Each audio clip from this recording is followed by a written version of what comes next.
ఉన్న ఇద్దరికి ఇన్ని పొటాటోస్ ఎందుకబ్బా అని మీలో చాలా మంది డౌట్ వచ్చే ఉంటుంది.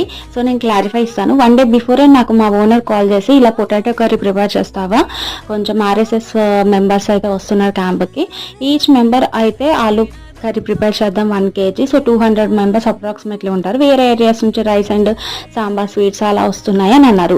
సో అంతలా రిక్వెస్టింగ్ అడిగినప్పుడు ఎవరైనా కాదంటారా. సో నేను కూడా సరే అక్క దాని ఏముంది చేస్తాను అనేసి నెక్స్ట్ డే అయితే ఇలాగ ప్రాసెస్ స్టార్ట్ చేశాను.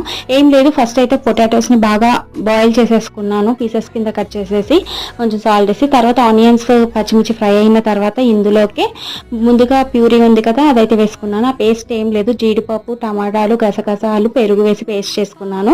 అండ్ ఇందులోకి ఉప్పు, కారం, మసాలాలు, అల్లం వెల్లుల్లిపాయ పేస్ట్, అన్ని సాల్ట్ అన్ని వేసేసాను. తర్వాత పొటాటోస్ యాడ్ చేసి వాటర్ వేసేసి గ్రేవీ కన్సిస్టెన్సీ చిక్కగా వచ్చే వరకు ఉడికించుకొని లాస్ట్లో ఫైనల్గా కొత్తిమీర యాడ్ చేసుకున్నాను. తర్వాత వాళ్ళ ఇంటికి వెళ్ళి ఇచ్చేసి వచ్చాను.